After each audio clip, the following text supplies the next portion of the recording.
Students, आगे का topic हमें स्टार्ट करते हैं।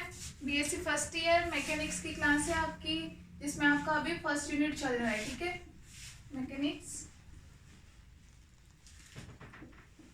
और यूनिट फर्स्ट ऑलमोस्ट कंप्लीट होने वाली है। बस आज आपका एक लास्ट टॉपिक रह रहा है, उसके बाद आपकी फर्स्ट यूनिट कंप्लीट हो जाएगी मैकेनिक्स की। इसके कुछ एक हम न्यूमेरिकल्स वगैरह करेंगे। फर्स्ट यूनिट में भी आपके बुक के अकॉर्डिंग 3 चैप्टर्स इंक्लूड हैं, जिसमें से अभी आपका लास्ट ये थर्ड चैप्टर चल रहा है। ठीक है, थर्ड चैप्टर जिसमें हमने क्या पढ़ा, वर्क एनर्जी थ्योरम, वर्क क्या है, एनर्जी क्या है, काइनेटिक एनर्जी, पोटेंशियल एनर्जी, ये सारी चीज़ें हमने पढ़ी। उसके अलावा उससे पहले हमने कॉरियोलिस बल, उसके इफेक्ट वगैरह सारे पढ़े थे। कल हमने पढ़ा था कि कोई लीनियर मोशन कर रहा है तो उस पर फोर्स कैसा लगेगा, कंजर्वेटिव फोर्स अगर उस पर लग रहा है तो उसका मोशन जो है वो लीनियर मोशन होगा या नहीं, या फिर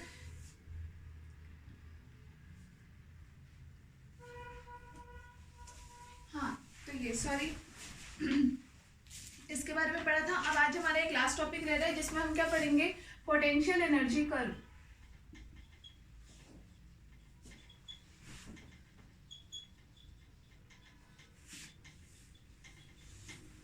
पोटेंशियल एनर्जी कर्व, ठीक है, इसके बारे में। अच्छा, इंटरेस्टिंग टॉपिक है, इसे समझना। इसमें ग्राफ है, मैं ओनली उस ग्राफ को एक्सप्लेन करूंगी, थ्योरी वगैरह आपको नहीं लिख पाऊंगी, वो आप लोग अपने अकॉर्डिंग देख लेना। आपको लिखना हो तो उसमें लिख लेना आप लोग, क्योंकि उसमें ग्राफ अच्छे से एक्सप्लेन हो जाएगा। उस ग्राफ को एक्सप्लेन करके लिखना ही उसकी थ्योरी है।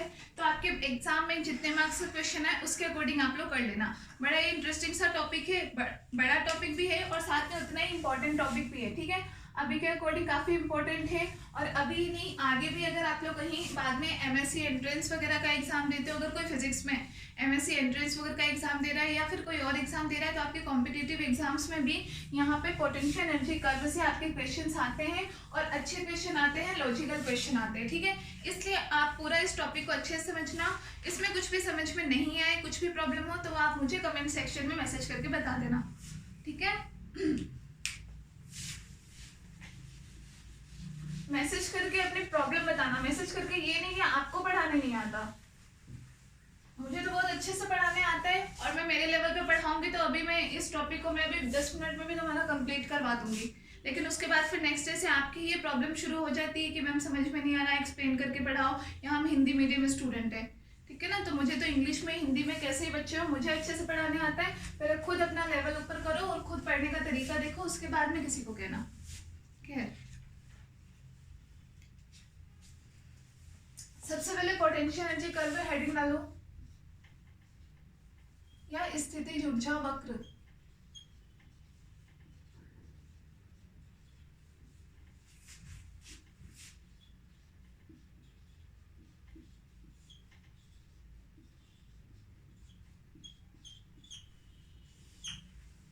आप लोग को मैं यहाँ पे एक एक टर्म जो किसी डेरिवेशन की भी बड़ा करके बताती हूँ, या मैं एक एक कोई इंटीग्रल भी हो रहा है अगर 1/r² dr का, तो मैं इसको करके आप लोगों को बताती हूँ। इस वजह से नहीं क्योंकि मुझे एक एक टर्म करने में मजा आता है, मैं इसको शॉर्ट में डायरेक्टली भी करके बता दूंगी, लेकिन शायद मुझे, क्योंकि आप लोगों का लेवल ऐसा लगता है कि आप में से कुछ स्टूडेंट ऐसे भी होंगे जिनको मुझे नहीं पता कि ये इंटीग्रेशन करने में भी उनको सही तरीके से वो कर पाते होंगे या नहीं।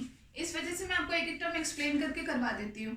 ठीक है ना, उसकी वजह से ये नहीं है कि कोई वो चीज़ मुझे करने में नहीं आ रही, इस वजह से मैं यहाँ पे कर रही हूँ। नहीं तो मैं तो इतनी छोटी छोटी डेरिवेशंस को अभी मैं आपको शायद करवाऊँ भी नहीं वैसे तो, लेकिन क्योंकि अब मुझे पता नहीं, मैं आप लोगों से कभी मिली नहीं हूँ, तो आप लोगों का लेवल अभी मुझे पता है नहीं कि आप लोगों को कितना आता है नहीं आता है। ऊपर से आप लोग क्योंकि बीएससी अभी फर्स्ट ईयर के स्टूडेंट्स हो, तो पता नहीं स्कूल से आप लोग कितना क्या पढ़ करके आए हो, नहीं पढ़ के आए हो, उस अकॉर्डिंग मैं आप लोग को छोटे से छोटा टॉपिक भी आपके सिलेबस का कवर करवाने की कोशिश कर रही हूँ कि आप लोग का कुछ छूटे ना, या फिर जो भी नोट्स है आपको मैं नोट्स भी इस वजह से लिखवा रही हूँ क्योंकि आपका लास्ट टाइम है एग्जाम का, तो ऐसा नहीं हो कि आप यहाँ पे क्लास लो उसके बाद नोट्स बनाने बैठो, आप लोग का टाइम वैसे ही निकल जाएगा। इसीलिए मैं आपको इतनी थ्योरी लिखवा देती हूँ, अदरवाइज मुझे उस थ्योरी लिखवाने में कोई ना तो मुझे मजा आता है ना मुझे उसमें कोई इंटरेस्ट है। आप बोलोगे तो मैं आपको सारे ओनली यहाँ पे डेरिवेशंस में आपको एक्सप्लेन कर दूंगी, और एज इट इज आप चाहो तो आप थ्योरी खुद से लिख लेना।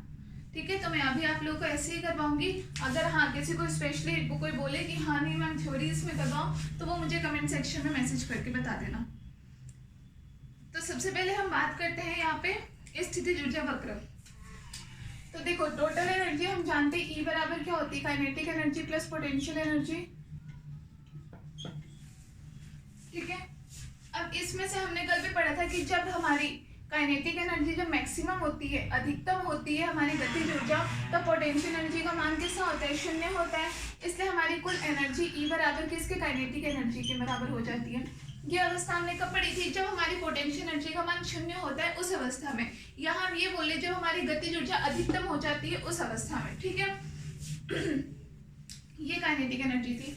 पोटेंशियल एनर्जी के लिए हमने उससे ये फॉर्मूला पढ़ा, F बराबर माइनस डाइवर्जेंस U के बराबर, ठीक है। माइनस डाइवर्जेंस U का मतलब क्या था कि कोई भी संरक्षित बल क्षेत्र में कोई कण है, अगर उसकी स्थितिज ऊर्जा U है तो उस पर लगने वाला जो संरक्षित बल होगा F किसके बराबर होगा, उसके ऋणात्मक ग्रेडियंट के बराबर होगा। ऋणात्मक ग्रेडियंट का मतलब मैंने आप लोगों को बताया था, कोई भी ग्राफ है तो ग्राफ में नेगेटिव ग्रेडियंट का मतलब क्या होता है कि अगर कोई भी हमने वक्र बनाया है तो उस पर हम एक स्पर्श रेखा खींच सकते हैं, टेंजेंट लाइन हम जिसको बोलते हैं। उस स्पर्श रेखा को या हम ये बोलते हैं कि उसका स्लोप कितना आ रहा है। अगर अभी मान लो मैंने कोई वक्र स्थिति है तो ये इसका स्लोप कितना आ रहा है, इस पर ढाल कितनी आ रही है, ठीक है ना। ये होता है इसके ग्रेडियंट का मतलब, इसके ढाल का मतलब, या हम हिंदी में बोले तो प्रवणता का मतलब, ठीक है, प्रवणता। अब यहाँ पे ऋणात्मक प्रवणता का मतलब क्या होता है कि इसका मतलब हम जैसे जैसे इस पे बल का मान बढ़ाते जाएंगे, इसके सापेक्ष जो स्थितिज ऊर्जा की जो प्रवणता है वो कैसी होती जाएगी, ऋणात्मक, मतलब वो नेगेटिव डायरेक्शन में बढ़ती जाएगी, ठीक है। प्रवणता कैसी, नेगेटिव डायरेक्शन में बढ़ती जाएगी। तो उसके लिए सबसे पहले जैसे हम ये बोलते हैं, अगर इस समीकरण को हम इस तरीके से भी लिख सकते हैं, डाइवर्जेंस को हम खोले तो हमारे पास क्या बन जाएगा, del upon del x i के plus del upon del y j के plus del upon del z के एन यू के बराबर, ठीक है। ये इसका मतलब हमारी कौन सी, तीनों डायमेंशन में ही हमारी ये डायरेक्शन होगी इसकी, या हमें बोले इसका मोशन हो गया या इसकी एनर्जी हो गई, क्योंकि इससे तीनों डायरेक्शन में बात हो गई है, तो ठीक है। अब अगर हमें पर्टिकुलरली किसी एक डायरेक्शन के करस्पॉन्डिंग हमें ये चाहिए कि हमारी स्थितिज ऊर्जा का मान किसी एक निश्चित दिशा में कितना होगा।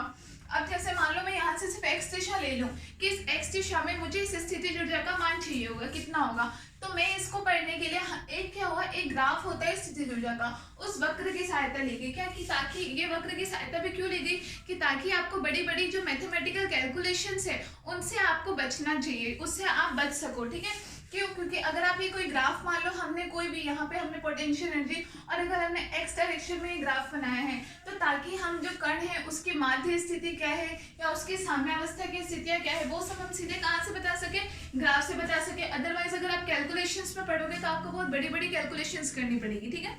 तो उनको इजी बनाने के लिए क्या किया गया, एक स्थितिज ऊर्जा वक्र का निर्माण किया गया, या निर्माण क्या किया गया मतलब होता ही है स्थितिज ऊर्जा वक्र। जब हम कण की किसी एक पर्टिकुलर डायरेक्शन में, जैसे यहाँ हम कौन सा डायरेक्शन, एक्स डायरेक्शन में ले या एक्स दिशा में, तो हम किसी कण जब कोई एक्स दिशा में है और उस पर लगने वाला बल कौन सा है, संरक्षी बल है, तो उस अवस्था में उस कण की स्थितिज ऊर्जा कैसी होगी, स्थितिज ऊर्जा वक्र क्या होगा, और फिर उस वक्र में हम क्या क्या चीजें पढ़ेंगे, वहां से हम कोई कण की साम्यावस्था क्या है या उसकी माध्य स्थिति क्या है, या वो अपनी माध्य स्थिति के इर्द गिर्द किस प्रकार से वो दोलन करता है, उसकी स्थितियां क्या क्या होती है, उसकी कंडीशंस क्या क्या होती है, इन सब चीजों के बारे में पढ़ेंगे। तो ये सारे टॉपिक, ये सारी चीजें यहाँ की किसमें, इस टॉपिक में आती है, स्थितिज ऊर्जा वक्र में। ये चीज समझ आ गई।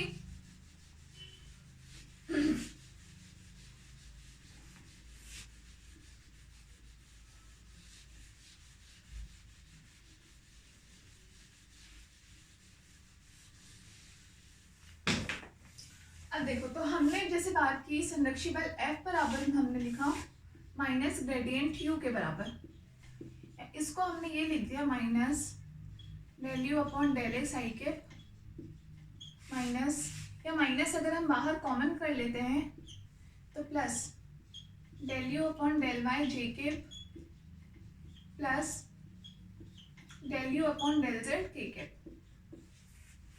एफ बराबर हमने ये तो कौन से तीनों दिशाओं में हमने बात की, ठीक है। अब हम अगर हम किसी एक पर्टिकुलर दिशा की तरफ मानते हैं, हमने मान लिया एक्स दिशा में अगर हम इसकी गणना करें तो वेक्टर एफ बराबर क्या मान हो जाएगा हमारे पास, माइनस डेल यू बटे में डेल एक्स, ये हमारे पास संरक्षी बल का मान हो जाएगा, ठीक है। अब क्योंकि हमें पता है कि ये बल कैसा होता है, एक एग्जैक्ट डिफरेंशियल होता है, आप लोगों ने 11th 12th में पढ़ा होगा एग्जैक्ट डिफरेंशियल इक्वेशन, तो क्योंकि f कैसा होता है, हमने कल भी पढ़ा था उससे पहले df, जैसे हम f में अगर हम स्थिति में परिवर्तन करते हैं तो ये कैसा एक एग्जैक्ट डिफरेंशियल इक्वेशन होता है। इस वजह से एग्जैक्ट डिफरेंशियल इक्वेशन की ये कंडीशन होती है कि अगर हम उसका 2 बार डिफरेंशियल करते हैं तो क्या होता है कि डिफरेंशियल की दिशा का कोई फर्क नहीं पड़ता। दिशा से फर्क नहीं पड़ने से मतलब ये होता है कि अगर जैसे मैं अभी यहाँ पे डेल अपॉन डेल एक्स कर रखा, अगर मैं वापस डेल अपॉन डेल वाई इसका कर दूं, del F upon del Y मैंने मान लो वाई के सापेक्ष इसका क्या कर दिया, डिफरेंशियल कर दिया, तो माइनस ये कितना हो जाएगा, डेल स्क्वायर यू अपॉन में डेल वाई डेल एक्स हो जाएगा। ठीक है, तो ये डेल वाई डेल एक्स लिखो चाहे डेल एक्स डेल वाई लिखो, इससे दिशा का कोई फर्क नहीं पड़ेगा। लेकिन ये अवस्था सिर्फ किसके लिए सही होती है, सिर्फ एग्जैक्ट डिफरेंशियल के लिए। अब एग्जैक्ट डिफरेंशियल को हिंदी में शायद कुछ भी यथार्थ अवकलन कह लो आप, या यथातथ अवकलन कह लो, जो भी कहते हो वो। ठीक है, तो ये कंडीशन ओनली सेटिस्फाइड होती है एग्जैक्ट डिफरेंशियल के लिए। ठीक है, अब हम जैसे मान लो किसी हम पर्टिकुलर किसी हम कण की बात करते हैं। अब कोई कण है, हम ये बोलते हैं कि वो कण साम्यावस्था में, साम्यावस्था में होने से मतलब क्या होता है, कोई कण साम्यावस्था में है उससे आप क्या समझते हो,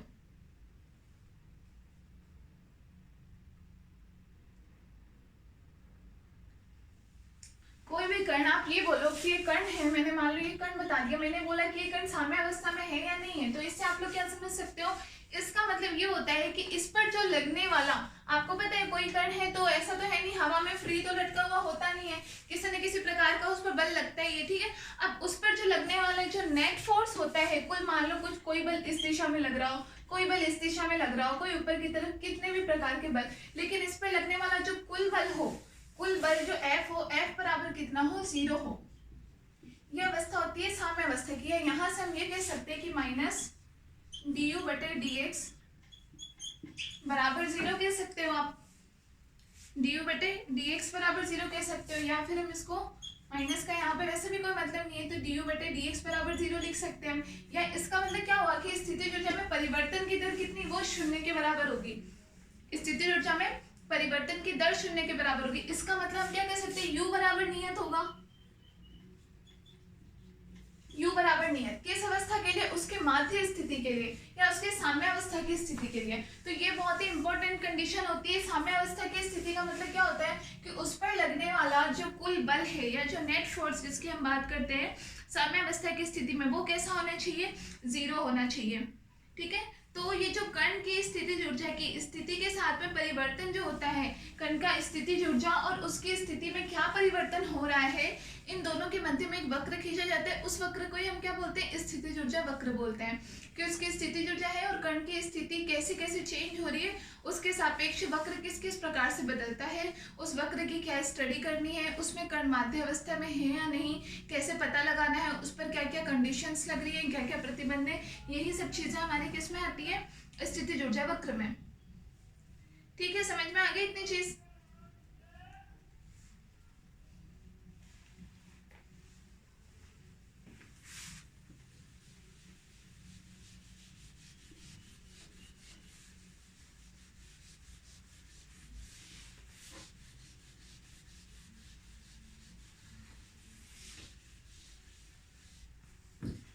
अब हमने सबसे पहले स्थितिज ऊर्जा वक्र की क्या डेफिनेशन दी कि किसी भी कण की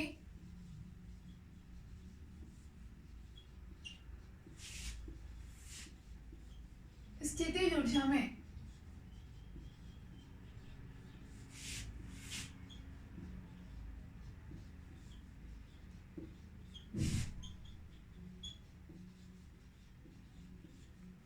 स्थिति के सापेक्ष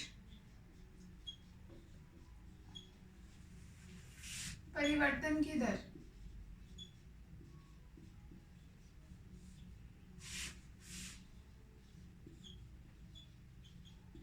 क्या कहलाती है, स्थितिज ऊर्जा वक्र।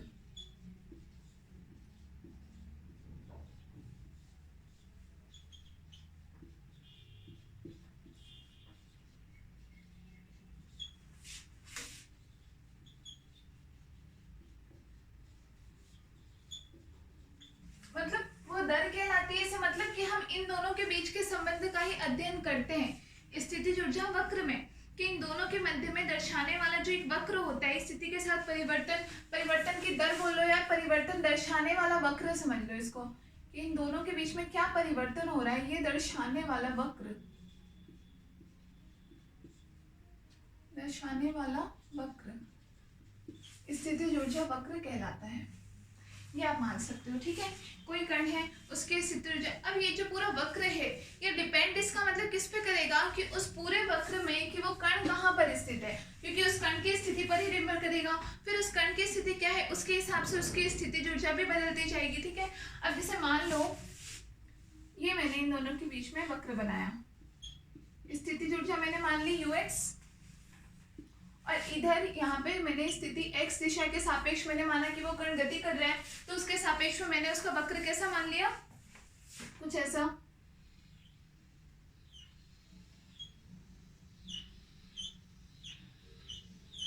कुछ भी इस प्रकार से मैंने एक रैंडम सिचुएशन ले ली, ठीक है ना, कुछ भी मैंने मान लिया। अब ये हम क्या बता रहे हैं, स्थिति ऊर्जा में उस कण की प्रत्येक स्थिति जैसे जैसे उसके बदलती जा रही है उसके सापेक्ष उसकी स्थिति ऊर्जा में परिवर्तन हम बता रहे हैं यहाँ पे। ठीक है, अब यहाँ आप देखो जैसे हमारे जो भी ये इनको हम क्या बोलते हैं, आपको पता है मैक्सिमा, इनको क्या बोलते हैं हम मिनिमा, या मैक्सिमा मिनिमा को हम क्या बोलते हैं उच्चिष्ट और निम्निष्ट, उच्चिष्ट और निम्निष्ट। तो हम क्या करते हैं, हमें पता है कि कोई भी वक्र होता है उसका जो भी हमारे पास कोई ग्राफ में ये जो वक्र होता है इस पर हम क्या करते हैं एक स्पर्श रेखा खींच सकते हैं, और उस स्पर्श रेखा की जो ढाल होती है वही क्या होता है जिसको हम ग्रेडियंट बोलते हैं वो होता है। अब जैसे मान लो यहाँ पे मेरे पास वक्र है तो ये मैंने इस पे स्पर्श रेखा खींच ली, आप देख सकते हो कि इसमें कोई ढाल तो नहीं आई, ये तो कैसे बिल्कुल स्ट्रेट है ना स्पर्श रेखा, तो इसमें इसका मतलब इसके लिए जो इसकी ढाल है वो चीज किसके बराबर होगी, 0 के बराबर होगी। तो अभी हमने क्या बोला था f बराबर 0, f बराबर 0 का मतलब हमने क्या बताया था कि dux बटे में dx बराबर 0। इसका मतलब हम कह सकते हैं कि यहाँ के लिए हमारी ये कंडीशन सेटिस्फाइड हो रही है कि dux बटे dx 0 है, इसका मतलब इसका जो ग्रेडियंट है स्थितिज ऊर्जा का वो 0 के बराबर है इन स्थितियों के लिए, तो हम देख सकते हैं हाँ 0 के बराबर है। अभी तो आपसे कैसे देख सकते हो, इस ग्राफ के द्वारा आप बता सकते हो, कैलकुलेशन भी हम करेंगे लेकिन कैलकुलेशन के थ्रू तो हम बाद में देखेंगे कि उसका मान 0 आ रहा है नहीं, लेकिन ग्राफ से तो हम सीधे कैसे बता सकते हैं कि जो भी हमारा वक्र है उस पर आप स्पर्श रेखा खींच के बता सकते हो। स्पर्श रेखा जैसे मैंने ये खींची गया, ये मैंने ये स्पर्श रेखा खींची तो मैं बता सकती हूँ कि यहाँ पे स्पर्श रेखा की ढाल तो क्या होती है, ये होता है ग्रेडियंट। अब ये तो आपको स्ट्रेट लाइन दिख रही है ना, इसमें आपको ढाल कहाँ पे दिख रहा है, तो इसीलिए ये जो अभी हमने बताया कि इस ग्राफ की जरूरत क्यों पड़ी है, ये ग्राफ इंपॉर्टेंट क्यों है, क्योंकि इस ग्राफ से आप डायरेक्टली ग्राफ को देख करके समझ जाते हो कि उसका ग्रेडियंट का मान क्या है, उसके लिए आपको बहुत बड़ी बड़ी मैथमेटिकल कैलकुलेशंस की जरूरत पड़ती नहीं है। ठीक है, इसीलिए ग्राफ इंपॉर्टेंट हो जाता है। नोट करना हो तो इतना नोट कर लो।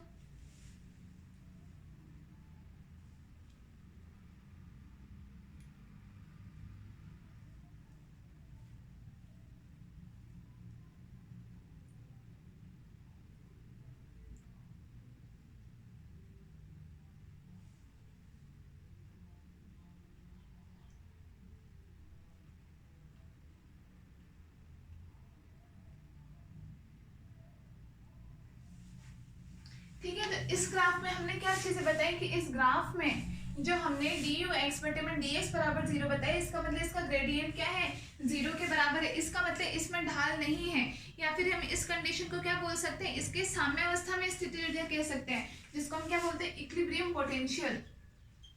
इक्विलिब्रियम पोटेंशियल हम इसी अवस्था को कहते हैं, या हम क्या बोले कि साम्य अवस्था में हो जब स्थिति ऊर्जा इसकी साम्य अवस्था में, इसी को हम बोलते हैं इक्विलिब्रियम पोटेंशियल। और ये जो पॉइंट्स है जहां पर जो हमने स्लोप खींचा, ये स्लोप कैसे है, इस एक्स एक्सिस के पैरेलल में है, बिल्कुल इसके समांतर में है, एक्स एक्सिस के बिल्कुल समांतर में जा रही है स्लोप। इन बिंदुओं को हम क्या बोलते हैं, इन बिंदुओं को ही हम इसकी इक्विलिब्रियम पॉइंट बोलते हैं, या फिर साम्यावस्था बिंदु जिनको हम कहते हैं, साम्यावस्था बिंदु।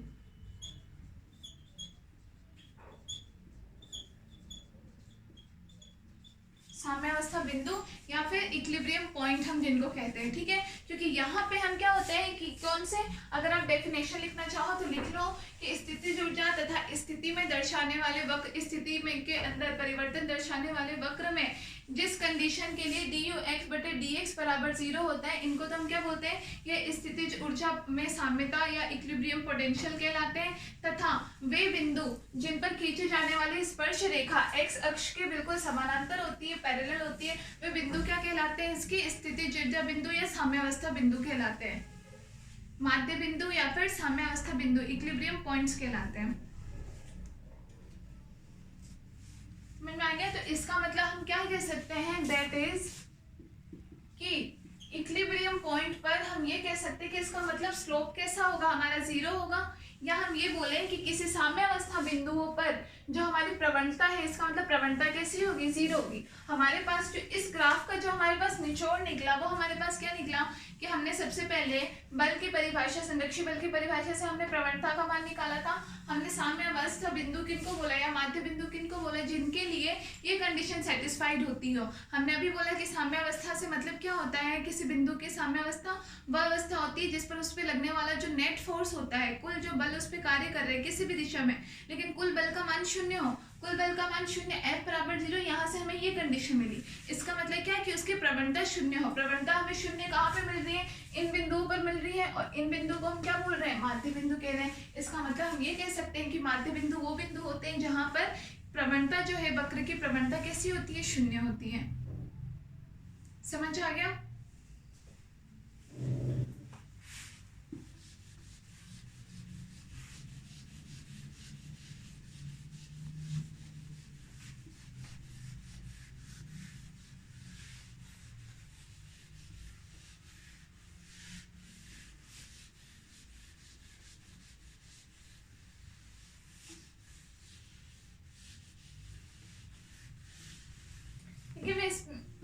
इसके मैं आपको लाइन टू लाइन नोट्स वगैरह नहीं लिखवा रही हूँ अभी, क्योंकि आप लोग कॉलेज में पढ़ाने की बात कर रहे हो, तो कॉलेज में तो फिर ऐसे लाइन टू लाइन नोट्स भी नहीं लिखवाए जाते हैं। उसके लिए तो फिर आप लोग को ही पता है, कोचिंग वगैरह जाते हैं या स्कूल वगैरह में लिखवाया जाता है। कॉलेज में तो टीचर तो एक्सप्लेन भी नहीं करते हैं, एक्सप्लेन करके चले जाते हैं, ठीक है। लेकिन फिर भी मैं आपको एक्सप्लेन कर रही हूँ। अगर फिर भी किसी को समझ में नहीं है या फिर इसमें दिक्कत हो कोई, तो वो मुझे कमेंट सेक्शन में मैसेज करके बता देना। या फिर अगर आप लोग को यही हो कि नहीं मैम आप नोट्स लिखवाओ, तो फिर नेक्स्ट क्लास में चाहे हम नोट्स इसके लिख लेंगे, ठीक है। अभी तो क्योंकि वैसे जहाँ तक मुझे ऐसा लगता है टॉपिक ठीक है, बड़ा है, टफ है, लेकिन ऐसा भी नहीं है ओनली ये वक्र है, क्या क्या है ये हमें समझना है। अगर ये चीज़ आप समझ लोगे, जितना जितना मैं इस पर लिख रही हूँ एटलीस्ट आप उतना भी नोट कर लेते हो, तो बाकी की थ्योरी आप एग्जाम में खुद भी आप डिटेल में लिख सकते हो, उसमें आपको लिखने में कोई दिक्कत नहीं होगी, ठीक है ना। तो अभी तो हमने क्या पढ़ा कि हमने इक्विलिब्रियम की कंडीशन पढ़ी, साम्यावस्था की कंडीशंस क्या क्या होती है, या हम साम्यावस्था या फिर माध्य बिंदु वगैरह जो होते हैं वो हम किसको कहते हैं, अभी तक की हमने सारी ये चीजें पढ़ी।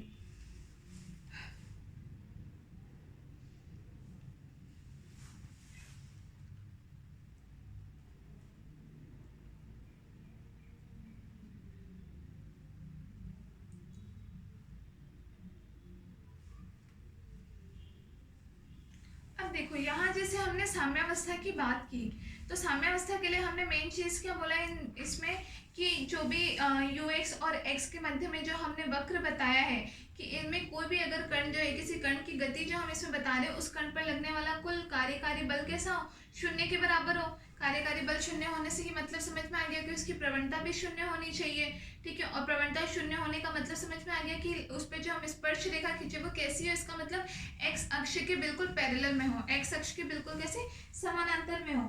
तो इन तीनों स्थितियों को मिलाकर के अगर हम देखें तो हमारे पास तीन स्थितियां ऐसी बनती हैं जहाँ पे हम क्या बोलते हैं, कोई भी साम्यावस्था बिंदु होने की हम बात कर सकते हैं। ऐसे तीन बिंदु कौन से होते हैं, देखो जहाँ पे हमारे पास ये कंडीशन सेटिस्फाइड हो रही हो कि du बटे dx बराबर 0 हमें मिल रहा हो,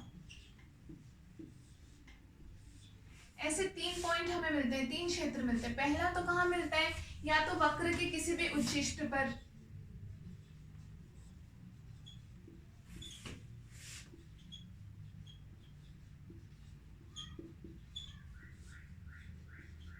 दूसरा कहाँ मिलेगा, वक्र के निम्निष्ट पर,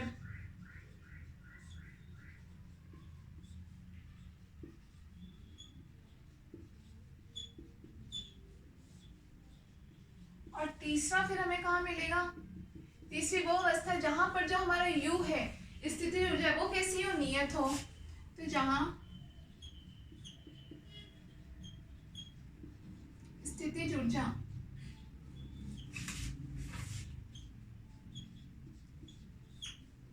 u बराबर कैसा हो, नियत हो। अब इन तीनों बिंदुओं से आप क्या समझे, देखो अभी जो हमने वक्र बनाया था ग्राफ, एक बार मैं फिर से इसको बनाऊं, ये x दिशा थी और यहाँ हमने पोटेंशियल मान लिया, हमने वक्र बनाया कुछ ऐसा,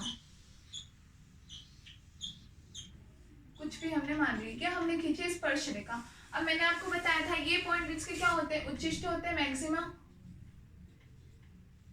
ऐसे ये क्या होते हैं, मिनिमा पॉइंट होते हैं। तो हमने ये बात की कि ये कंडीशन कहाँ पे सेटिस्फाइड होगी, मतलब कि जहाँ पे इसकी जो स्लोप है वो स्लोप का मान कैसा हो, जीरो हो, या फिर हम क्या बोले कि इसकी प्रवणता का मान जीरो हो। तो प्रवणता का मान जीरो आपको कहाँ मिल रहा है, जहाँ पर आप बिल्कुल एक्स एक्सिस के पैरेलल में कोई स्पर्श रेखा खींच सकते हो। एक्स एक्सिस के पैरेलल में स्पर्श रेखा या तो हम इन बिंदुओं पर खींच सकते हैं या फिर ऐसे हम इन बिंदुओं पर भी खींच सकते हैं, ठीक है ना। तो इसका मतलब वक्र के उच्चिष्ट पर, तो ये वक्र के उच्चिष्ट हो जाएंगे ये सारे, या तो हमें यहाँ पे मिल सकता है। दूसरा वक्र के निम्निष्ट पर, तो ये वक्र के निम्निष्ट हो गए, यहाँ भी हमें ये मान मिल सकता है। तीसरा, जहाँ स्थिति ऊर्जा u का मान नियत हो, मतलब u कैसा हो, कांस्टेंट हो, या तो कुछ इस टाइप का मिले हमें वक्र कहीं भी। मान लो जैसे अभी यही है, अगर इस वक्र को मैं ऐसे ना बना करके अगर मैं ऐसे बना दूं ये, तो ये जो पॉइंट है जहां तक में क्या है, स्थिति ऊर्जा u का मान कैसा है, नियत है, इसके बाद में चेंज हो रहा है, जहां तक स्थिति ऊर्जा नियत है। तो ऐसे जो बिंदु है वहां पर हम कह सकते हैं, मतलब इसका मतलब क्या है कि जहां स्थिति ऊर्जा u का मान नियत रहे वही तो मान है। तो नियत कहाँ रहेगा, जहां पे इन दोनों के ग्राफ में ux का मान कैसा, x के सापेक्ष कांस्टेंट चल रहा हो, और ये सारी चीजें भी कांस्टेंट जैसी, ये है तो नहीं कांस्टेंट, क्योंकि इनमें तो ये वेरिएशन आ रहा है ना, इनमें तो चेंज हो रहा है, लेकिन हमने कांस्टेंट बनाने के लिए क्या किया, हमने उस पर स्पर्श रेखा खींची। तो हमने ये देखा कि उस स्पर्श रेखा में ढाल नहीं होना चाहिए, वो बिल्कुल x दिशा के पैरेलल में होना चाहिए, बिल्कुल समानांतर में। तो हमने देखा सारे उच्चिष्टों पर या फिर सारे निम्निष्टों पर ये स्थिति संभव हो सकती है। तो हमने ये तीन मुख्य बिंदु होते हैं जहां पर ये du बटे में dx वाली जो अवस्था है, ये अवस्था कैसे सत्य हो सकती है। तो इसके आधार पर हम क्या बोलते हैं कि किसी प्रकार की साम्य अवस्था में, जैसे कर्ण जो है अगर प्रारंभ में तो मान लो विराम अवस्था में है, तो ये कैसा होगा, विराम अवस्था में ही बना रहेगा। लेकिन अगर कर्ण को विराम अवस्था से हम थोड़ा भी विस्थापित करते हैं तो कर्ण का व्यवहार उस पर निर्भर करेगा कि उसके साम्य स्थिति किस प्रकार की है। आगे इसके आगे हम इनमें क्या देखते हैं, मान लो कोई कर्ण हमारे यहाँ पर है, अगर यहाँ पे विराम अवस्था में तब तक में तो ठीक है, तब तक में तो उन्होंने बोल दिया कि वो साम्य अवस्था के अंतर्गत है क्योंकि इस पॉइंट पर है। अगर मान लो उस कर्ण में थोड़ा सा भी विस्थापन हुआ तो उसके बाद क्या वो कर्ण साम्य अवस्था में होगा या नहीं होगा, तो ये डिपेंड करेगा कि उसके बाद उस पर साम्य अवस्था की स्थिति बन रही है या फिर नहीं बन रही है। या फिर हम ये कह सकते हैं कि उस पर साम्यावस्था की स्थिति है भी तो वो किस प्रकार की है, कि मतलब अगर उसके x के मान में वृद्धि हो रही है तो उसके सापेक्ष ux का मान किस प्रकार से परिवर्तित हो रहा है, उसके सापेक्ष उसके बेस पे तो आप बोलोगे कि वो कर्ण साम्यावस्था में है या फिर नहीं है, ठीक है ना। तो इसके आधार पर हम तीन प्रकार के मुख्यतः साम्य बिंदु पढ़ते हैं, साम्यावस्था बिंदु पढ़ते हैं।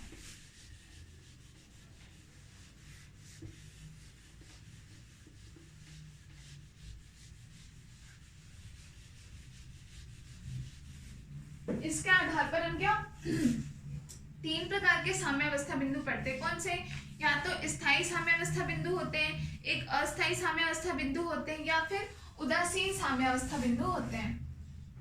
पहला तो स्थायी साम्यावस्था या स्थायी साम्य, या दूसरा अस्थायी साम्य,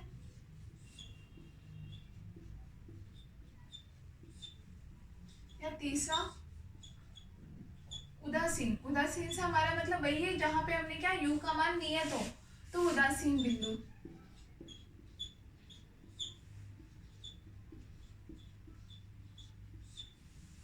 ठीक है, स्थायी साम्य बिंदु हो या फिर अस्थायी साम्य बिंदु हो या फिर उदासीन साम्य बिंदु हो, ठीक है, उदासीन साम्य बिंदु।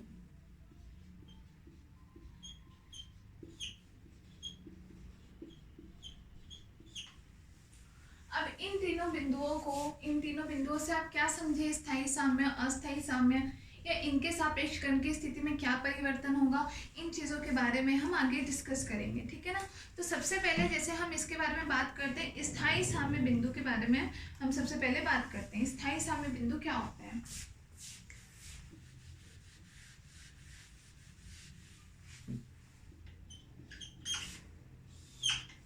एक तो ये आप लोगों का लास्ट टॉपिक चल रहा है, इसके बाद में आपके कुछ एक में न्यूमेरिकल्स करवा दूंगी, जो लास्ट ईयर में आए हुए हैं, मैंने पहले भी आपको बताया था कि आपका जो थर्ड चैप्टर चल रहा है अभी, इसमें से आपके एग्जाम्स में बहुत क्वेश्चन आए हुए हैं आरयू में। इसमें से आपकी जो भी वर्क एनर्जी थ्योरम है, एनर्जी है, चाहे आपका ये स्थिति ऊर्जा वक्र है, तो जो भी टॉपिक्स आप लोगों ने इसमें पढ़े हैं, इसमें से क्वेश्चन आपके आते हैं। और प्लस इस पर न्यूमेरिकल्स भी आते हैं। ये जो आपने पढ़ा F बराबर माइनस डाइवर्जेंस U, इस फॉर्मूले पे बहुत सारे आते हैं। या कल आपने विद्युत स्थिति ऊर्जा पढ़ा, विद्युत क्षेत्र की तीव्रता पढ़ी, गुरुत्वीय स्थिति ऊर्जा वगैरह पढ़ी, इन सब पे।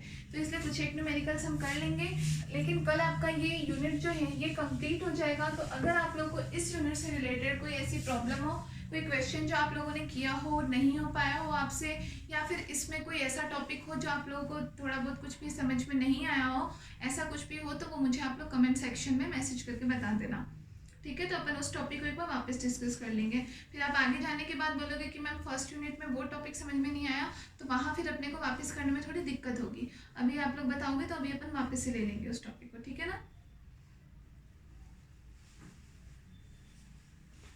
अब देखो, जैसे हम इसके अंतर्गत स्थायी साम्य बिंदु क्या होते हैं ये देखने के लिए, अभी आपको समझ में तो आ गया ना टॉपिक भी पूरा कि क्या चल रहा है क्या नहीं, स्थिति ऊर्जा में वक्र स्थिति के सापेक्ष हम कैसे बनाते हैं, साम्यावस्था की क्या कंडीशंस होती है, उस वक्र में हम क्या क्या चीजें देखते हैं, उच्चिष्ट या निम्निष्ट क्या है, और उनका हमने चयन किस प्रकार से किया, प्रवणता के बेस पे प्रवणता हमने कैसी बताई, नेगेटिव होनी चाहिए, लेकिन हमने कौन सी प्रवणता साम्यावस्था के लिए, कौन सी जो एक्स एक्स के पैरेलल में हो, ये सारी चीजें हमने बताई। फिर हमने बताया कि अगर कोई कण को अगर हम गति करवाते हैं, जब तक विरामावस्था में बैठा है तब तक तो ठीक है, लेकिन अगर जैसे वो गति करने लग जाएगा तो फिर कण की स्थिति क्या होगी, तो वो कण की स्थिति डिपेंड ये करती है कि उसकी साम्यावस्था की अवस्थाएं किस प्रकार की हैं।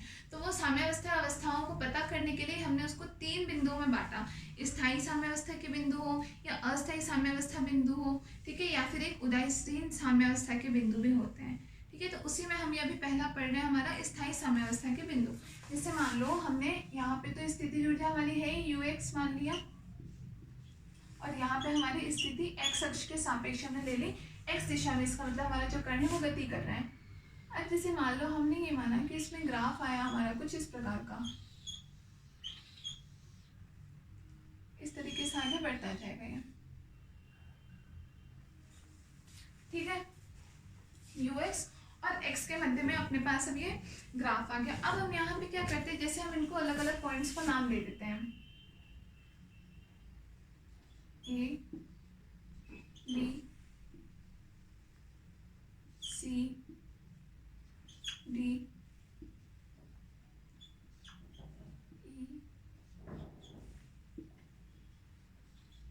इस प्रकार से आगे तक आपके चलते जाएंगे, ठीक है। अब ये जो बने हुए आपके पॉइंट्स हैं, इनमें से कौन से तो आपके स्थायी साम्यावस्था के अंतर्गत आ रहे हैं, कौन सी अस्थायी साम्यावस्था के अंतर्गत आ रहे हैं, इनमें हमें पता करना है इनके बारे में, ठीक है। तो अभी जैसे हम बात करें स्थायी साम्यावस्था बिंदु की, इसके अंतर्गत हम कौन से कणों को लेंगे, इसमें हम ये बात करते हैं कि मान लो अगर कोई भी पार्टिकल है, कोई भी कण है, वो अगर शुरुआत में तो विराम अवस्था में बैठा है, फिर अगर हमने उसको कैसे राइट में हमने अगर उसको दाईं तरफ विस्थापित किया, मतलब अगर हमने उसको इस तरफ विस्थापित किया, ठीक है, और अगर उस पर जो लगने वाला बल है, उस पर बल की दिशा किस तरफ होगी, लेफ्ट तरफ, मतलब हमने उस पर जो विस्थापन और जो उस पर लगने वाला बल है, ये दोनों कैसे हो, बिल्कुल एक दूसरे के अपोजिट डायरेक्शन में हो। या फिर हम ऐसा उल्टा ये कह सकते हैं कि अगर हम कण को विस्थापित इस दिशा में कर रहे हैं तो उस पर लगने वाला बल किस दिशा में, इस दिशा में हो जाएगा, मतलब कैसे भी आप कह लो, लेकिन हो बिल्कुल एक दूसरे के अपोजिट डायरेक्शन में हो। तो इस प्रकार का बिंदु हमारा स्टेबल बिंदु कहलाएगा या फिर स्थायी साम्य बिंदु कहलाएगा। स्थायी साम्यावस्था बिंदु हमने क्यों कहा, क्योंकि इसका मतलब भाई हमने डिस्प्लेसमेंट अगर आगे किया तो बल पीछे की तरफ लग रहा है, ठीक है, या अगर डिस्प्लेसमेंट हम इस दिशा में कर रहे हैं, विस्थापन इस दिशा में, तो बल उधर लग रहा है। इसका मतलब बल नेगेटिव दिशा में क्यों लग रहा है, इसका मतलब ये कि बल जो है वो वापस उसको अपने स्थान पर लाना चाहता है, बल उसको वापस कहाँ, जहां से वो गया है, बल अपोजिट दिशा में इसलिए लग रहा है, ठीक है ना, ये दोनों, ताकि क्या बल उसको वापस अपनी पोजीशन में लेकर के आ जाए। इसका मतलब बल उसको वापस पॉजिटिव की तरफ लाने का ही कार्य कर रहा है। तो हम यहाँ से ये भी कह सकते हैं, इसका मतलब हम ये कह सकते हैं कि डी बल में जो हमने परिवर्तन किया है df(x) बटे dx बराबर 0, बल में जो होने वाला परिवर्तन है वो कैसा हो जाए, इसका मतलब 0 या बराबर 0 नहीं, हम ये बोलें कि ये मान कैसा हो, नेगेटिव हो, क्योंकि बल कैसा इसके बिल्कुल अपोजिट दिशा में होगा, ठीक है। अब हमें पता है F बराबर क्या होता है, चूंकि एफ बराबर हमें पता है माइनस डी यू बटे डी एक्स होता है। तो इसका मान अगर हम यहाँ रख दें तो हमारे पास डी स्क्वायर यू एक्स बटे में डी एक्स स्क्वायर, ये इसका मान कैसा आ जाएगा, ये मान हमारे पास नेगेटिव है और ये नेगेटिव लगने की वजह से ये मान हमारे पास कैसा आ जाएगा, ग्रेटर देन जीरो। मतलब कि हमारे पास जो परिणामी ये स्थिति ऊर्जा के सापेक्ष जो हमने इसका 2 बार अवकलन किया है, आंशिक अवकलन या जैसे भी किया है हमने, इसका मान, इसका मतलब हमारे पास कैसा हो जाएगा, पॉजिटिव आ जाएगा। तो पॉजिटिव की कंडीशन आपको समझ में आ गई, पॉजिटिव क्यों आया, हमने जो बल में परिवर्तन बताया है, बल हमेशा कैसा लग रहा है, विस्थापन के अपोजिट दिशा में लग रहा है। अगर आप विस्थापन इधर कर रहे हो, देखो इस चीज को इम्पोर्टेंट है तरीके से समझना, बहुत ईजी सी चीज है ये। ज्यादा कुछ, 1 मिनट पानी पी लेती हूँ।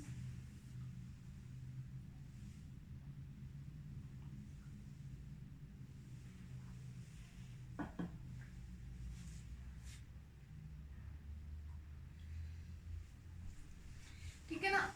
हाँ, हम यहाँ पे अभी क्या बताना चाह रहे हैं, हमारा स्थायी साम्य बिंदु। स्थायी साम्य बिंदु का मतलब हम इसमें क्या समझाना चाह रहे हैं कि हमारा जो कण है, कण हमारा मान लो यहाँ पे हमने कोई अगर एक पार्टिकल हमने रख रखा है, वो कण कैसा हो, अपनी स्थायी साम्यावस्था के अंतर्गत रहे, मतलब उसकी जो साम्यावस्था है वो स्थायी रहे। ऐसे नहीं है कि जब तक विराम अवस्था में तब तक तो वो साम्यावस्था में है, जैसे ही हमने गति करा दिया तो उसकी साम्यावस्था खत्म हो गई, ऐसा ना हो। उसकी जो साम्यावस्था है वो कैसी रहे, जो उसकी जो साम्यावस्था है वो कैसी रहे, स्थायी रहे, स्टेबल रहे। तो स्टेबल के लिए उस पर एक कंडीशन होती है, वो कंडीशन क्या होती है, अब ये चीज़ भी आप लोगों ने पढ़ रखी होगी छोटी क्लासेस में, आप लोग को ध्यान है या नहीं ध्यान है मुझे नहीं पता, बट ये चीज़ भी अपने आती है, 11th में आती है। आपने देखा होगा, आपने स्प्रिंग पर, जैसे हम पढ़ते हैं स्प्रिंग पर एक प्रत्यानयन बल लगता है, स्प्रिंग पर लगने वाला प्रत्यानयन बल होता है, इसको हम रिस्टोरिंग फोर्स भी बोलते हैं। एफ बराबर माइनस के एक्स। लगता है क्या कि जैसे हम स्प्रिंग को, अगर मान लो दीवार से कोई स्प्रिंग मैंने खींच रखी है और उसके बाद जैसे हम उसको छोड़ते हैं तो वापस थोड़े पीछे की तरफ विस्थापित होती है, मतलब एक ऐसा बल लगता है जो वापस उसे अपनी स्थिति में लाने का प्रयास करता है, उसी को तो हम रिस्टोरिंग फोर्स बोलते हैं या प्रत्यानयन बल। यहाँ भी हम सेम बात कर रहे हैं कि अगर कण में विस्थापन आगे हो तो बल उसके अपोजिट दिशा में, या कण में अगर हम लेफ्ट साइड में विस्थापन कर रहे हैं, बाईं ओर विस्थापन कर रहे हैं, तो हमारा बल कैसा लगे, बल राइट दिशा में लग जाए। मतलब बल उसके अपोजिट डायरेक्शन में क्यों लग रहा है, क्योंकि बल उसको वापस अपनी अवस्था में लेना चाहता है। जैसे यहाँ स्प्रिंग की हमने बात की कि स्प्रिंग वापस पीछे की तरफ क्यों खींचता है, तो हम ये कहते हैं कि भाई वहाँ इसका मतलब एक ऐसा बल लग रहा है जो उसे वापस अपनी पूर्वावस्था में लाने का प्रयास कर रहा है। तो हम यहाँ भी यही बोलते हैं कि वो बल उसको वापस अपनी पूर्वावस्था में लाने का प्रयास करेगा। इसका मतलब वो बल क्या कर रहा है, उसको उसकी स्थायी, वो बल चाहता है कि वो अपनी साम्यावस्था की स्थिति में बना रहे, और उस बल के लगने के कारण ही इसकी साम्यावस्था कैसी स्थायी हो जाती है, क्योंकि ये कण गति करता भी है लेकिन ये लगने वाला बल उसको क्या करता है, अपनी स्थिति में वापस ले आता है, तो इसकी साम्यावस्था भी कैसी हो जाती है, स्थायी हो जाती है। ठीक है ना। तो इसलिए हमने ये कहा कि बल में जो परिवर्तन हो रहा है डी एफ एक्स बटे में डी एक्स, वो कैसा हो रहा है, हमेशा इसके अपोजिट डायरेक्शन में, इसका मतलब लेस देन जीरो, मतलब लेस देन जीरो मतलब नेगेटिव डायरेक्शन में हो रहा है ये। ठीक है ना। और एफ एक्स का मान हमें पता है माइनस डी यू बटे डी एक्स के बराबर है। अगर हम ये मान रखें तो हमारे पास डी स्क्वायर यू बटे डी एक्स स्क्वायर कैसा हो जाएगा, ये मान हमारे पास ग्रेटर देन जीरो हो जाएगा, डी स्क्वायर यू बटे डी एक्स स्क्वायर। तो ये कंडीशन किसके लिए होती है, ये कंडीशन सेटिस्फाइड होती है सारे निम्ननिष्ठों के लिए, निम्ननिष्ठों के लिए या सारे मिनिमा के लिए। मिनिमा मतलब हमारे पॉइंट कौन कौन से आ गए, लाइक बी डी एफ, ये जो हमारे सारे पॉइंट हो गई है, हमारे पॉइंट कैसे निम्ननिष्ठ हो गए, इसका मतलब इनके लिए हमारी ये कंडीशन सेटिस्फाइड होती है। ठीक है। और इसका मतलब आप समझ गए, इसमें 2 बार हम इसका x के सापेक्ष अवकलन करते हैं, मतलब हम क्या कह रहे हैं, स्थितिज ऊर्जा के सापेक्ष अगर हम परिवर्तन बता रहे हैं तो वो इसका मतलब उसमें कैसा होगा, पॉजिटिव होना चाहिए, मतलब धनात्मक होना चाहिए। समझ में आ गई इतनी चीज। अब निम्ननिष्ठों के लिए कैसे होगा, इसमें से हम कोई भी, ये तीनों की अवस्था एक जैसी है, समान है, क्योंकि इसकी पीक कितनी ऊंची गई है उससे फर्क नहीं पड़ रहा, हम तो सिर्फ इसके निम्ननिष्ठ की अवस्था की बात कर रहे हैं जो कि इन तीनों के लिए समान है। तो हम इसमें से अभी एक अवस्था को लेकर के उसके बारे में भी मैं आपको डिटेल से बताऊंगी कि देखो उस अवस्था में ये चीज़ नेगेटिव कैसे हो रही है और ये चीज़ पॉजिटिव क्यों हो रही है, ये चीज़ के बारे में भी अब हम डिस्कस करेंगे। अगर इतना किसी को उतारना हो, नोट करना हो तो वो कर ले।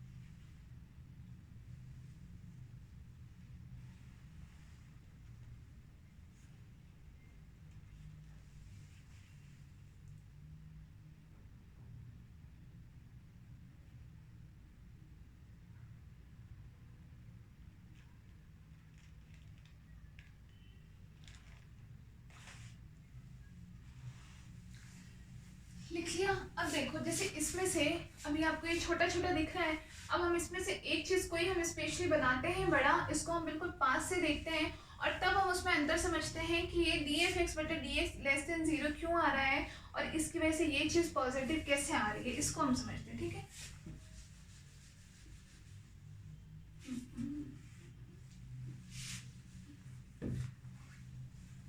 ये ग्राफ चाहो तो आप यहीं पे रहने दो।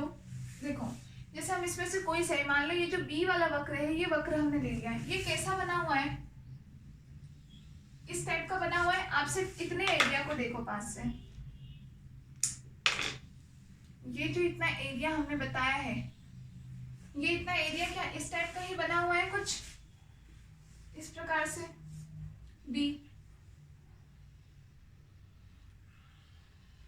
ठीक है, इधर हमने क्या, ये एक्स इसकी हमने पोजीशन बता रखी है और इधर जबकि हमने यू बता रखा है। ठीक है, पोटेंशियल एनर्जी या स्थितिज ऊर्जा में क्या परिवर्तन हो रहा है, ये चीज हमने कही। अब हम यहाँ पर ये हमने इसको ही एक तरीके से बिल्कुल पास से उठा करके देखा, हम इसको जूम करके देख रहे हैं कि भाई इसमें क्या चेंज ऐसा आ रहा है, उसके बारे में हम पता करते हैं। तो देखो सबसे पहले हमने मान लिया कि यहाँ पे साम्यावस्था में हमारा कण जो है वो इस स्थिति पर है, यहाँ पर हमारा कण जो है वो प्रेजेंट है, ये हमारा कण हो गया। ठीक है, अब सबसे पहले हमने, क्योंकि F बराबर हमने क्या पढ़ा, F बराबर माइनस du बटे में dx, बल का हम निर्धारण इस सूत्र के द्वारा करते हैं। ठीक है, तो हमें यहाँ पे दो चीजें देखनी है, एक तो du देखना है और एक dx देखना है। मतलब du मतलब उसकी स्थिति ऊर्जा में कितना परिवर्तन आ रहा है और dx मतलब उसकी स्थिति में कितना परिवर्तन आ रहा है उसके सापेक्ष। ठीक है, तो सबसे पहले हम क्या बात करते हैं, हमने यहाँ पे दोनों ही अवस्था बताई। अगर हम कण को दाईं तरफ लेके जा रहे हैं राइट की तरफ, तो बल उसके अपोजिट डायरेक्शन मतलब लेफ्ट लगेगा, और अगर हम कण को लेफ्ट में लेके जा रहे हैं तो बल उसके अपोजिट तरफ मतलब राइट में लगेगा। ये बात हमने कही। तो हम यहाँ पे पहली कंडीशन क्या देखते हैं, अगर हमने कण को हम कहाँ राइट में लेकर के जा रहे हैं, कण को हमने राइट में विस्थापित किया।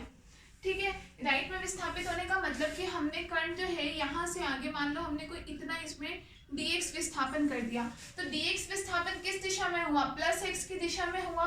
इसका मतलब dx यहाँ पे हमारे पास कैसा हुआ, पॉजिटिव। भाई हमने माध्य स्थिति से आगे मतलब राइट की तरफ इसमें dx विस्थापन किया, तो विस्थापन प्लस x दिशा में, इसका मतलब पॉजिटिव हुआ। अच्छा, अब इसके सापेक्ष आप u में परिवर्तन देखो, तो हम u में du बराबर हम कैसा देखते हैं, तो जब इसमें dx विस्थापित किया, इसके सापेक्ष अगर हम u का मान देखें तो u का मान भी इस प्रकार से जा रहा है ऊपर की तरफ, मतलब u भी कैसा हो रहा है, बढ़ रहा है, इंक्रीजिंग हो रहा है। ठीक है ना, जब हम dx विस्थापित कर रहे हैं तो u इसके सापेक्ष हमारा कैसा पॉजिटिव x दिशा में जा रहा है, या मतलब इसका मतलब u भी कैसा बढ़ता हुआ जा रहा है, तो du भी हमारे पास कैसा है, पॉजिटिव है। तो इस सूत्र के हिसाब से अगर du पॉजिटिव है, dx पॉजिटिव है, तो f बराबर कितना हो जाएगा हमारे पास, नेगेटिव। अब f में भी इसका मतलब हम क्या यहाँ परिवर्तन कर रहे हैं, भाई अगर ये राइट में है तो कण तो हमारा लेफ्ट में जाएगा, इसका मतलब हम कह सकते हैं कि df बटे में dx हमारे पास नेगेटिव आएगा, या फिर df बटे में dx आएगा हमारे पास लेस देन 0। ये चीज आ गई हमारे पास। और ये f का अगर हम यहाँ मान रख देते हैं तो f खुद कैसा है, नेगेटिव है, माइनस du बटे में dx, ये मान नेगेटिव है तो नेगेटिव नेगेटिव पॉजिटिव, फिर df बटे में dx कैसा है, नेगेटिव है, और इसका मैं x के सापेक्ष वापस कर दूं या मैं f का मान रख दूं तो माइनस माइनस पॉजिटिव हो जाएगा ना, तो d स्क्वायर u बटे में dx स्क्वायर कैसा हो जाएगा आपके पास, पॉजिटिव ग्रेटर देन 0। आ गई ये कंडीशन आपके पास, समझ में आ गया। लिखना चाहो कोई तो लिख लो इसको।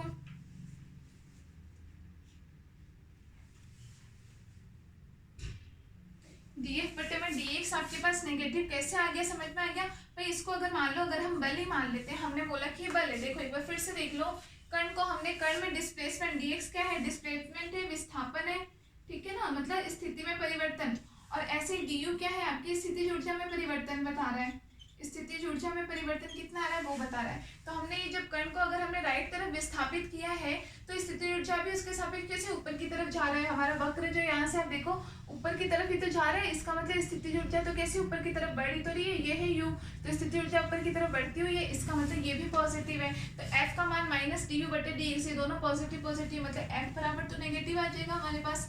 अब आप एफ के सापेक्ष डी एफ बटे में डी एक्स क्या बता रहा है कि इस पोजीशन के सापेक्ष बल में कितना परिवर्तन हो रहा है। तो पोजीशन और बल में आप परिवर्तन देखो कि जब बल पोजीशन अगर पॉजिटिव चेंज हो रही है तो बल उसके अपोजिट दिशा में जा रहा है, इसका मतलब इन दोनों का परिवर्तन कैसा है, नेगेटिव डायरेक्शन का है, इसीलिए हमने क्या कहा इसको लेस देन जीरो।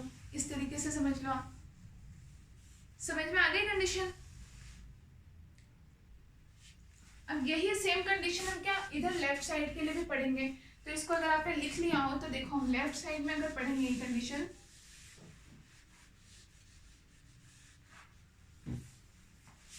अगर मैं ये बोलूं कि कण जो है वो लेफ्ट दिशा में गति कर रहा है, या लेफ्ट में हमने उसको विस्थापन करवाया है, ठीक है, कण का विस्थापन हमने लेफ्ट में करवा दिया, मतलब हम कण को इस दिशा में विस्थापित करवा रहे। अब यही dx विस्थापन अगर हमने इस दिशा में करवाया, dx इसको विस्थापित, तो अब ये किस तरफ चला गया, अपनी माध्य स्थिति से नेगेटिव दिशा में चला गया, माइनस एक्स दिशा की तरफ चला गया ये। तो dx बराबर कैसा हो जाएगा हमारे पास नेगेटिव, ठीक है। जबकि इसके सापेक्ष अब अगर हम स्थिति ऊर्जा में परिवर्तन देखें तो u तो इसके सापेक्ष भी ऊपर की तरफ जा रहा है, इसका मतलब u तो इसके सापेक्ष भी कैसा है, इंक्रीजिंग ही है, ऊपर की तरफ बढ़ता हुआ ग्राफ ही आ रहा है। तो u तो हमारे पास इसके लिए भी इंक्रीजिंग, इसका मतलब du बराबर कैसा है, पॉजिटिव धनात्मक आ रहा है। तो इस सूत्र के हिसाब से अब हमारे पास dx का मान नेगेटिव आ गया, नेगेटिव नेगेटिव कितना हो गया, पॉजिटिव, इसका मतलब इस स्थिति में बल F बराबर कितना लगेगा, पॉजिटिव। आप मतलब समझ रहे हो कि अगर हमने यही बात तो हमने कही थी अभी इससे पहले वाले में, जब dx हमारे पास पॉजिटिव था तो बल हमारे पास नेगेटिव आया था, dx पॉजिटिव का मतलब यही तो हो गया कि जब हमने कण को पॉजिटिव एक्स डायरेक्शन में, मतलब जब हमने कण को राइट दिशा में विस्थापित किया तो बल नेगेटिव दिशा में आया, तो बल इसमें नेगेटिव दिशा में लगेगा। और अब हम क्या कह रहे हैं, जब हमने dx को नेगेटिव दिशा में किया, मतलब कण को विस्थापित अगर हम लेफ्ट साइड में कर रहे हैं तो उस पर बल कैसा लग रहा है, पॉजिटिव एक्स दिशा, मतलब बल उस पर राइट साइड में लगेगा। तो यही वाली चीज यहाँ से समझ में आ गई आपको कि कण बल उस पर लगने वाला बल और उसके जो विस्थापन है ये दोनों कैसे एक दूसरे की अपोजिट डायरेक्शन में होंगे और हो भी रहे हैं।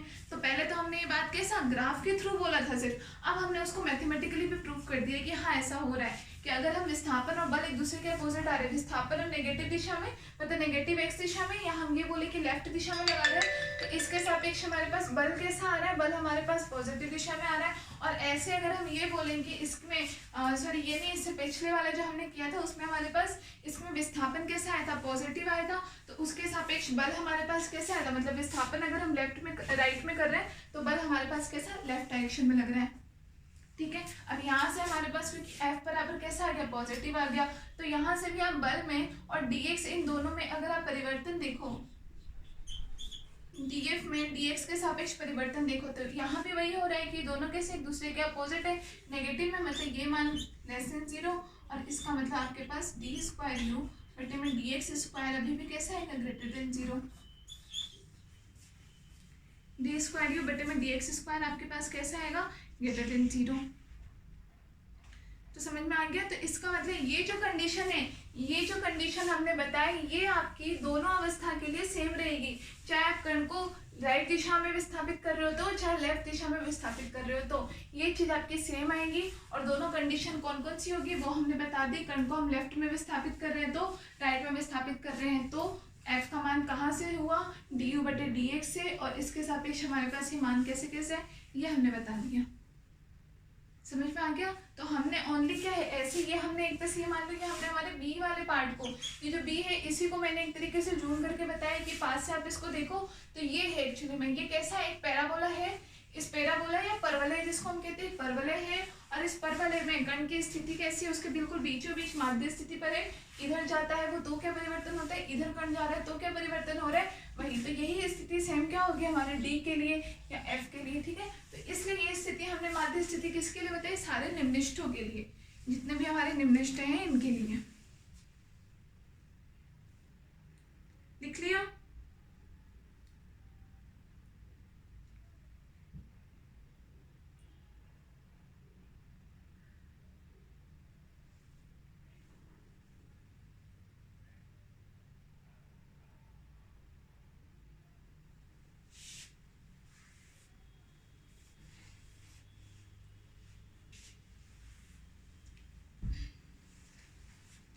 ये हमारी बात किसकी हो गई, स्थायी साम्य बिंदु की बात हो गई। आई होप आप लोगों को ये टॉपिक बहुत अच्छे से समझ में आ रहा होगा, क्योंकि इसमें कुछ भी आपके समझने में दिक्कत नहीं हो रही है। ठीक है, मैं आपको पूरा एक एक चीज़ अच्छे से एक्सप्लेन करके बता रही हूँ। उसके बाद भी फिर भी अगर कोई दिक्कत रहे तो कमेंट सेक्शन में बता देना। और थ्योरी अब आप लोग खुद समझ गए होंगे, तो इसमें थ्योरी लिखने जैसा कुछ नहीं है।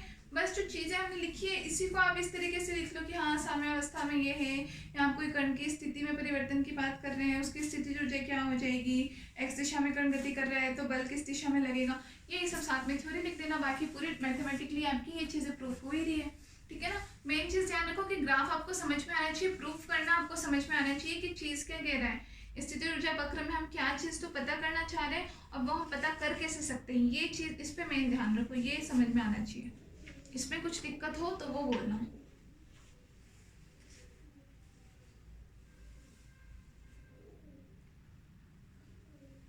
हो गया। अब हम ऐसे ही दूसरी किसकी बात करते हैं, अस्थायी साम्य बिंदु की बात करते हैं।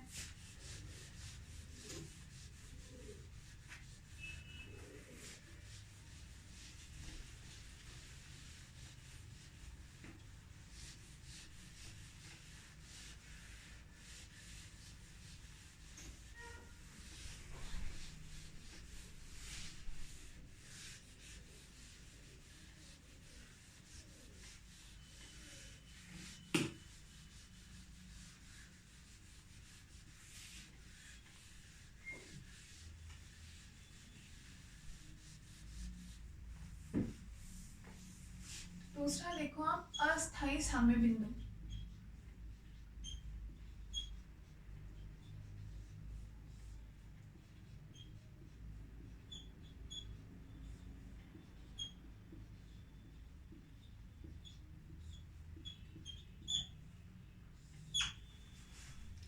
अस्थायी साम्य बिंदु कौन से होंगे, जिनकी जो साम्यावस्था की अवस्था है वो स्थायी नहीं रह पाए। मतलब जब विराम अवस्था में है तब तक तो वो साम्यावस्था में है, ठीक है, लेकिन जैसे वो अपने विरामावस्था से आगे निकलेंगे, मतलब अगर वो गति करना शुरू करते हैं, चाहे वो लेफ्ट दिशा में गति करे तो चाहे राइट में गति करे तो उनकी साम्यावस्था क्या हो जाएगी, खत्म हो जाएगी। तो उसको हम क्या कह सकते हैं कि वो बिंदु अस्थायी साम्यावस्था के बिंदु होते हैं। ठीक है, अब यहाँ पे बल का क्या फर्क होता है, तो यहाँ पे फर्क ये पड़ जाता है कि बल जो होता है वो इसमें गति की दिशा में ही लग जाता है।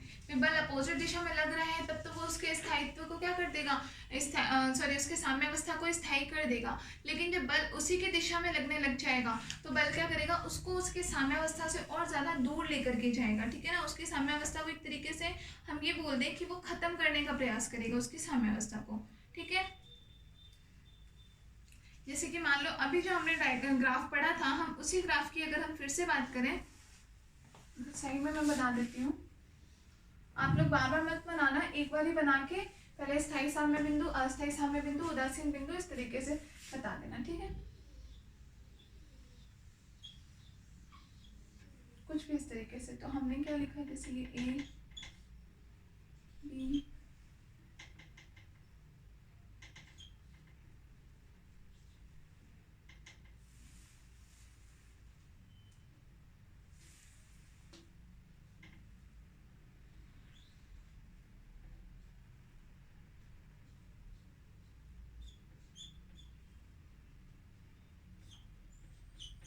इस तरीके से आगे चलती जाएगी।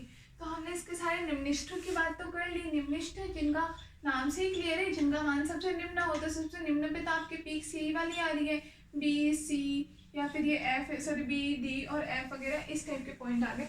अब बात कर रहे हैं आपके अस्थायी साम्य बिंदु। अस्थायी साम्य बिंदु के लिए हमने क्या कहा, जैसे कि हमने ये तो पहली बात तो बताई थी, साम्य बिंदु है, इसका मतलब साम्यावस्था तो उनमें है ही। साम्यावस्था कौन सी अवस्था में होती है, जब हमने क्या बताया कि उन पर नेट जो बल लग रहा है वो बल कैसा हो, शून्य हो। नेट बल शून्य किस किस अवस्था में होगा, तो सारे निम्निष्ठों पर वो तो हमने पढ़ लिया। उसके अलावा दूसरा हमने कब पढ़ा था, सारे उच्चिष्टों पर। ये या हम इसको किस प्रकार से बोल सकते हैं कि अगर हम मैं इन पे कोई स्पर्श रेखा खींचूं तो वह स्पर्श रेखा कैसी हो, एक्स अक्ष के बिल्कुल समांतर दिशा में हो, तो मैं कह सकती हूँ कि ये बिंदु किस में, साम्यावस्था में है। ठीक है ना। ये कंडीशन तो हमने पहले पढ़ी नहीं थी। कंडीशन ध्यान रखना भाई कि आप इनको साम्यावस्था बिंदु कह किस बेस पे रहे हो। उसका आंसर क्या है कि क्योंकि साम्य बिंदु वही होता है कि जब कण पर लगने वाला जो नेट फोर्स है वो कितना हो, 0 के बराबर हो। ठीक है, और इसको हम कैसे पता कर सकते हैं, मैथमेटिकली आप प्रूफ कर लो। दूसरी बात कैसे, ग्राफ से हम ऐसे पता कर सकते हैं अगर उस बिंदु पर हमको स्पर्श रेखा खींचते हैं तो कैसी हो, बिल्कुल एक्स अक्ष के समांतर दिशा में हो। ये बात हो गई। अब अस्थायी बिंदु, जैसे कि मान लो हमने ले लिया है बिंदु ए। अस्थायी बिंदु में क्या होगा कि उस पर जो बल की दिशा होगी, कण जिस दिशा में भी विस्थापित हो रहा है, कण अगर हम इसको राइट दिशा में विस्थापित कर रहे हैं तो इस पर बल भी इस दिशा में ही लगेगा, या फिर अगर हम कण को लेफ्ट दिशा में विस्थापित कर रहे हैं तो बल भी लेफ्ट दिशा में ही लगेगा। इसका मतलब कण क्या है, पहले तो कण अपोजिट दिशा में लग रहा, बल अपोजिट दिशा में लग रहा था, इसका मतलब बल उसको वापस अपनी साम्यावस्था में लाने का प्रयास कर रहा था। अब बल भी उसको उसी दिशा में, मतलब बल उसको क्या है और पूरी ताकत के साथ उसको दूर ही खींचना चाहता है, मतलब वो उसकी साम्यावस्था को बिल्कुल क्या कर देगा, खत्म कर देगा। इसीलिए हम इन बिंदुओं को क्या बोलते हैं, अस्थायी साम्य बिंदु कहते हैं। समझ में तो आ गया ना। वहां तो बल क्या कर रहा था, अगर विस्थापन इस दिशा में तो बल इस दिशा में लग रहा था, मतलब उसको अपोजिट दिशा में लग के उसको वापस एक तरह से उसको खींच रहा था पीछे की तरफ, बल उसको पीछे की तरफ खींच रहा था कि आगे मत जा, वापस अपनी जगह पे आ जाए, ताकि इसकी जो साम्यावस्था है वो कैसी रहे, कायम रहे, इसकी साम्यावस्था स्थायी हो जाए।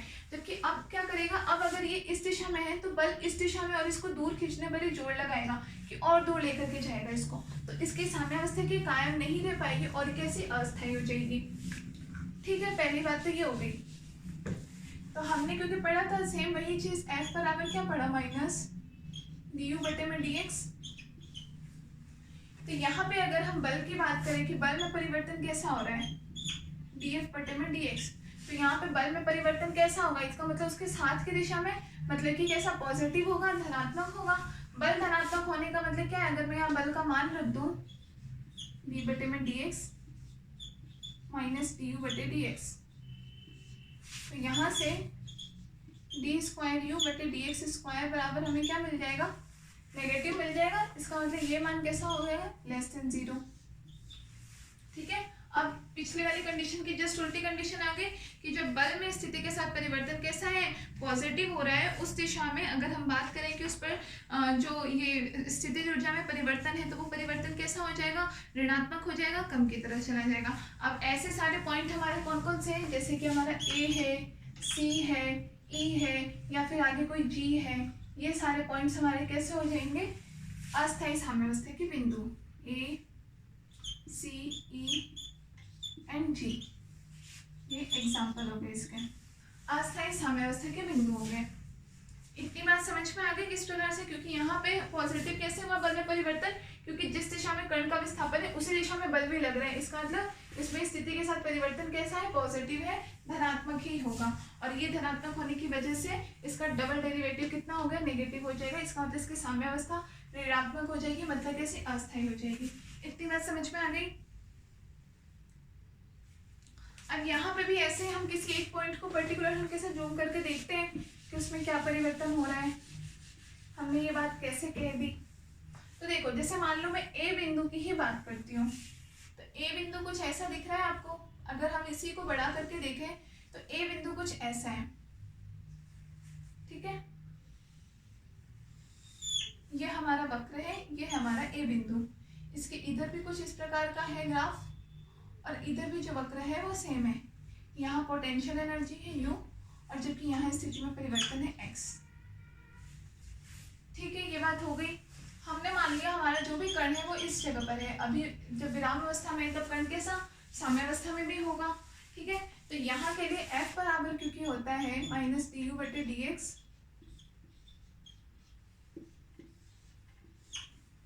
अब सबसे पहले हम क्या बात करते हैं, हमने कण को, यहाँ भी दोनों सेम कंडीशन लगाएंगे, कण को भी हम क्या विस्थापन कराना है, विस्थापन दो ही कंडीशन में हो सकता है, या तो कण को हम राइट दिशा में लेकर के जाएं या फिर लेफ्ट दिशा में लेकर के जाएं। अब मान लो अगर कण को हम कैसे राइट दिशा में लेकर के जाते हैं, तो यदि कण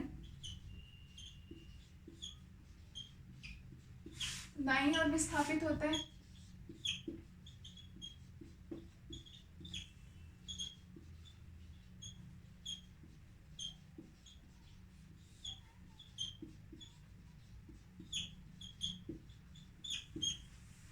दाईं ओर विस्थापित होगा। ठीक है, मतलब राइट दिशा में कण विस्थापन हो रहा है, मतलब मान लो इसमें इतना dx विस्थापन हमने इस दिशा में कर दिया, ठीक है ना। तो इसका मतलब dx तो कैसा कर दिया हमने, dx बराबर पॉजिटिव है, धनात्मक x अक्ष की तरफ हमने कर दिया। तो इसके सापेक्ष अब अगर हम स्थिति जो है u में परिवर्तन देखें तो u कैसा है, u नीचे जा रहा है, u कैसा है, u डिक्रीजिंग हो रहा है। यहाँ पे आप देखो इस पॉइंट से आपको पता है ये जितने भी ये वाले जो ग्राफ है, ये हाफ ऑफ जो साइकिल है, चाहे यहाँ से इतनी है, इन सब जगह तो u कैसा है, पोटेंशियल एनर्जी का मान बढ़ रहा है, ठीक है ना। जबकि वही अगर हम इन आधे चक्रों की बात करें तो यहाँ पोटेंशियल एनर्जी का मान कम हो रहा है ना, ये वाले जो है यहाँ पोटेंशियल एनर्जी का मान कैसा हो रहा है, कम होता जा रहा है, ठीक है। जब हम x में हम कैसा विस्थापन कर रहे हैं, प्लस x दिशा की तरफ कर रहे हैं धनात्मक विस्थापन, उसके सापेक्ष पोटेंशियल एनर्जी का मान कैसा होता जा रहा है, कम होता जा रहा है, ठीक है। इसका मतलब du बराबर कैसा हो रहा है, यहाँ पे नेगेटिव, du नेगेटिव हो रहा है। तो यहाँ से हम f बराबर कैसा हो जाएगा हमारे पास, f बराबर, क्योंकि dx पॉजिटिव है लेकिन du नेगेटिव होने की वजह से f बराबर भी कैसा हो जाएगा, पॉजिटिव। तो यहाँ अगर हम f में x की सापेक्ष परिवर्तन देखें, df बटे dx देखें तो ये कैसा हो रहा है, f पॉजिटिव है, dx भी पॉजिटिव है, इसका मतलब परिवर्तन तो हमारे पास ग्रेटर देन 0 है।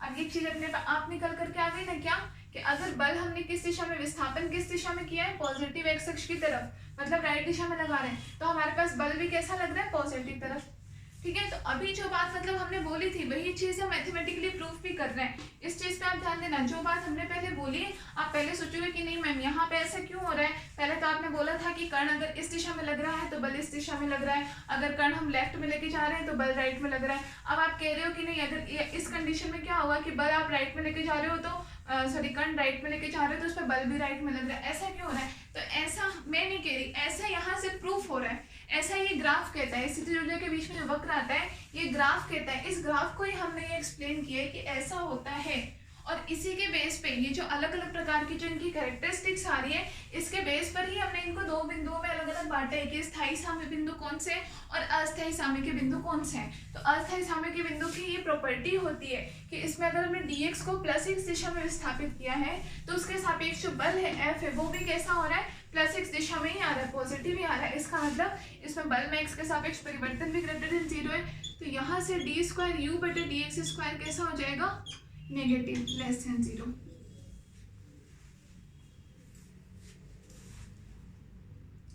ठीक है, समझ में आ रहा है, जो चीज हमने कही थी वही चीज यहाँ से प्रूफ भी हो रही है।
ठीक है, लिख लिया।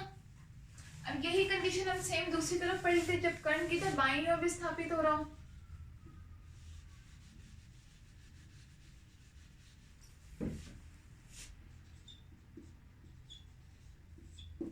आप लोग लिखो तो अलग से लिख लेना, इसी में इरेज करके मत लिख लेना। हाँ, तो अब देखो कर्ण अगर बाईं तरफ विस्थापित हो रहा है, मतलब अब हम कर्ण का विस्थापन कर रहे हैं नेगेटिव x दिशा की तरफ। अगर मैंने कर्ण को इतना dx विस्थापन जो इधर हो रहा था पहले, इसकी जगह मैंने इधर कर दिया dx विस्थापन, ठीक है। ये दिशा कौन सी होगी, इसका मतलब नेगेटिव x दिशा की तरफ हो रहा है, नेगेटिव x अक्ष पे हो रहा है इसमें। तो विस्थापन dx कितना आ गया हमारे पास, नेगेटिव। तो इसके सापेक्ष अगर हम du की बात करें, स्थिति ऊर्जा में परिवर्तन, तो स्थिति ऊर्जा में परिवर्तन तो अभी भी कैसा, नेगेटिव ही है। अभी भी ये ग्राफ कैसा आ रहा है, नेगेटिव ही आ रहा है। इधर की तरफ भी कैसा, अगर हम यहाँ से इधर की तरफ देखें, इतनी दूर की अगर हम बात करें, यहाँ पे ग्राफ कैसा है, अभी देखो देखने का तरीका है। अगर हम जो कि विस्थापन हम इस दिशा में कर रहे हैं तो हम यहाँ से इधर की बात करेंगे, क्योंकि अभी कर्ण हमारा इस स्थिति में है, ठीक है ना। ये चीज इसमें ध्यान देने वाली है कि देखो ये जो ग्राफ है, जैसे अभी मैंने बताया, ये ग्राफ इंक्रीजिंग ऑर्डर को बता रहे हैं, मतलब इधर की तरफ स्थिति ऊर्जा का मान बढ़ रहा है, जबकि ये जो रेड पोर्शन मैंने बताया है कि इधर स्थिति ऊर्जा का मान कम हो रहा है। लेकिन ये सिर्फ किस अवस्था के लिए हो रहा है कि जब कण यहाँ उच्चिष्टों पर बैठे हैं, क्योंकि अभी मैं उच्चिष्ट के केस की बात कर रही हूँ, जब कण उच्चिष्टों पर बैठे हुए हैं। वहीं अगर जब हम कण निम्निष्ट पर बैठे होंगे तो स्थिति बिल्कुल उल्टी हो जाएगी। तब क्या हो जाएगी, ये दोनों ही दिशाएं किसको प्रदर्शित करेगी, उसमें वृद्धि को भी प्रदर्शित करेगी। अभी जो हमने पीछे जो पढ़ा था, तो दोनों अवस्थाएं उसमें किसको, वृद्धि को भी प्रदर्शित करती है। ठीक है, और इसमें आप एक चीज और लिख लेना, पीछे जो हमने किया था उसमें जैसे हमने ये बी का इतना ये वक्र बनाया था, ठीक है ना, ये जो हमने वक्र का, इसको हम क्या बोलते हैं, क्योंकि एक कुएं की भांति होता है जिसमें हमारा ये कण है इस जगह पे, इसीलिए हम इसको कैसा, विभव कूप भी कहते हैं। इस क्षेत्र को हम कैसा, विभव कूप भी कहते हैं। ठीक है, और अगर यहाँ पे अगर हम कोई दो पॉइंट मान लो कुछ में मैं डाल देती हूँ, पी और क्यू, कोई दो पॉइंट मैंने बात की, तो ये पी और क्यू कैसे कहलाते हैं, गति के टर्निंग पॉइंट्स कहलाते हैं। गति के टर्निंग पॉइंट कहलाते हैं, या अगर हम उसको हिंदी में बोले गति के टर्निंग पॉइंट या फिर वर्तन बिंदु, हिंदी में हम उसको क्या बोलते हैं, वर्तन बिंदु। क्योंकि ये क्या करते हैं, यहाँ से इस गति को बदल देते हैं। भाई यहाँ तक तो इसके अवस्था में होता है, मतलब इसके बल क्षेत्र के प्रभाव में होता है, जबकि उसके बाद कण की गति क्या होती है, पूरे तरीके से बदल जाती है। और दूसरी तरफ हम इसको क्या बोलते हैं, विभव कूप भी कहते हैं। वो निम्निष्ठ वाले केस के लिए था, पीछे जो केस लिया था ना, जब हमारा कण यहाँ पे था, पैराबोला में था, तब की हमने बात की थी। ठीक है, अभी एक तरीके से हमारा पैराबोला उल्टा है, कण हमारा यहाँ है, इसलिए अगर हम इधर देखते हैं, अगर हमने कण में विस्थापन नेगेटिव एक्स दिशा की तरफ करवाया है, तो इसकी स्थिति ऊर्जा में भी क्या हो रहा है, डिक्रीजिंग हो रहा है, मतलब स्थिति ऊर्जा में भी कैसी कमी आ रही है, तो डी इस दिशा में नेगेटिव होगा। F बराबर कैसे हो जाएगा, अब ये दोनों नेगेटिव नेगेटिव पॉजिटिव, तो F यहाँ से कैसा नेगेटिव बच जाएगा। ठीक है ना, दोनों नेगेटिव नेगेटिव हो गई ये तो, लेकिन यहाँ डाला तो नेगेटिव नेगेटिव, ये तो आपस में कट गई, ये नेगेटिव और रह गया। F बराबर हमारा कैसा हो गया, नकारात्मक ही आया। और यहाँ पे F में इसका मतलब अगर हम स्थिति के अनुसार अगर परिवर्तन की दर देखें, तो F में परिवर्तन की दर कैसे है कि अगर हमने F नेगेटिव x अगर हमने नेगेटिव x दिशा में लगाया है, मतलब विस्थापन अगर हमारा नकारात्मक x दिशा की तरफ हो रहा है, तो बल भी उसी दिशा में लग रहा है, तो इसलिए इसके सापेक्ष परिवर्तन कैसा है, धनात्मक परिवर्तन होगा। ठीक है ना, कि हमने जिस दिशा में विस्थापन किया है, बल भी उसी दिशा में लग रहा है। अगर हमने कण का विस्थापन बाईं ओर किया है, तो बल भी बाईं ओर लग रहा है, इसलिए एक दूसरे के सापेक्ष परिवर्तन होगा 0, या इसका मान हो जाएगा हमारे पास <0। लिखना चाहो तो लिख लो।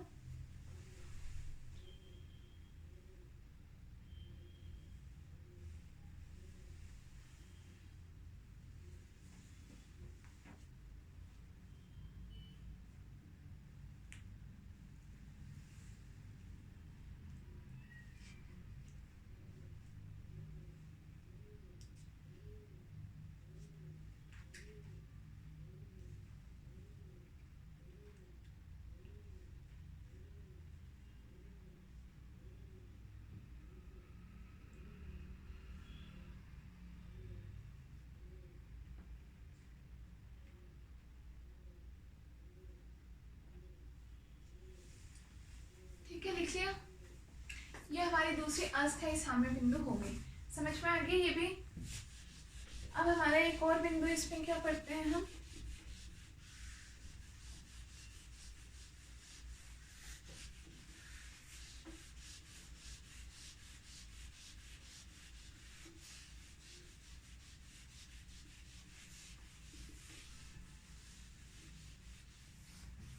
तीसरा उदासीन साम्य बिंदु।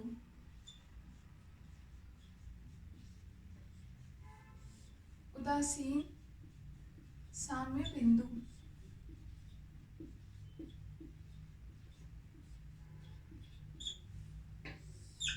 ठीक है। उदासीन साम्य बिंदु से हमारा मतलब क्या है कि अगर हमारे ग्राफ में कोई पॉइंट ऐसा भी हो, जैसे मान लो हमारा ग्राफ कुछ इस प्रकार से हो,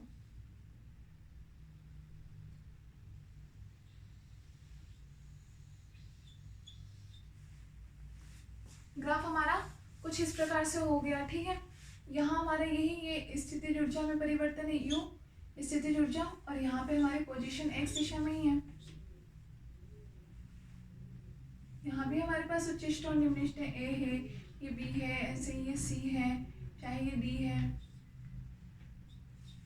सेम चीज़ है, लेकिन हमारा ग्राफ क्या है, इसका मतलब हम यहाँ क्या देख रहे हैं कि कुछ दूर तक जैसे जैसे यहाँ पे हम x का मान बढ़ाते जा रहे हैं, x का मान मतलब हम उसकी स्थिति में तो परिवर्तन कर रहे हैं, लेकिन उसके सापेक्ष हमारी स्थिति जुड़ जाए। u का मान कैसा है, u यहाँ पे नियत ही है इतनी दूर में। अगर हम इसको कोई पर्टिकुलर पॉइंट, कोई p और q मैंने नाम दे दिया, या कुछ और नाम अपने हिसाब से दे देना आप, कुछ भी नाम। ये जो इतना वक्र है, इस वक्र में क्या है, u का मान कैसे है, u बराबर नियत है, u बराबर कैसा हो, नियत हो।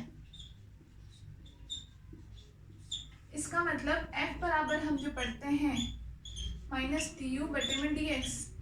यू नियत होने का मतलब ये हो गया कि डी यू बटे में डी एक्स बराबर कैसा होना चाहिए, 0। ये 0 होने का मतलब हम ये कह सकते हैं कि उस पर लगने वाला बल भी कैसा हो, f बराबर 0 0।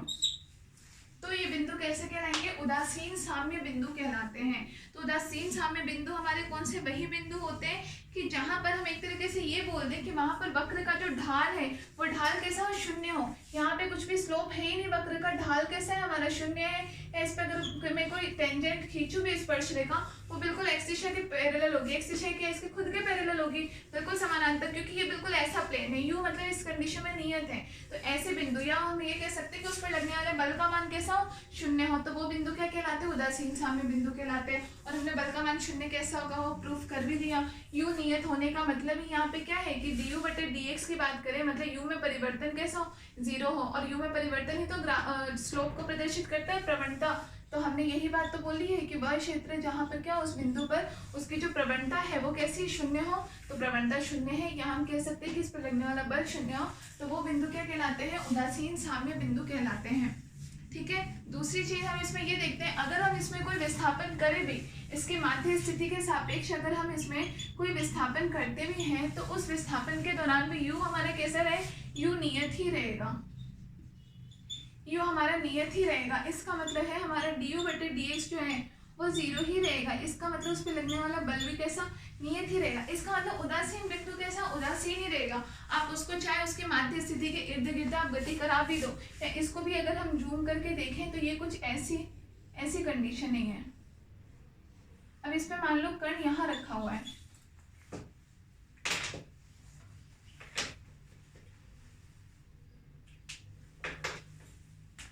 इस पे कण यहाँ रखा हुआ है, तो अब अगर हम कण को राइट में या लेफ्ट में हम विस्थापित कर भी देते हैं, तो भी क्या, u का मान तो नियत का नियत ही है इस क्षेत्र में, तो u का मान वही नियत ही रहेगा। इसका मतलब उस पर प्रवणता कैसी, प्रवणता भी शून्य ही रहेगी। स्लोप हम ऐसे ही खींच सकते हैं इस पे, ठीक है, तो उस पर प्रवणता भी शून्य ही रहेगी, या हम ये कह सकते हैं इस पर लगने वाला बल भी शून्य ही होगा। तो इस प्रकार के बिंदु क्या कहलाते हैं, उदासीन साम्य बिंदु कहलाते हैं, उदासीन साम्य बिंदु कहलाते हैं। ठीक है, तो ये आपका कंप्लीट हुआ है स्थितिज ऊर्जा का वक्र, जिसमें हमने स्थितिज ऊर्जा और उसमें गति के सापेक्ष उसमें कैसे परिवर्तन, उसकी स्थिति के सापेक्ष उसमें क्या परिवर्तन हो रहा है ये हमने पढ़ लिया। इसी को हम क्या बोलते हैं, इसमें स्थितिज ऊर्जा वक्र, स्थिति के सापेक्ष, कण की स्थिति में परिवर्तन के सापेक्ष। ठीक है,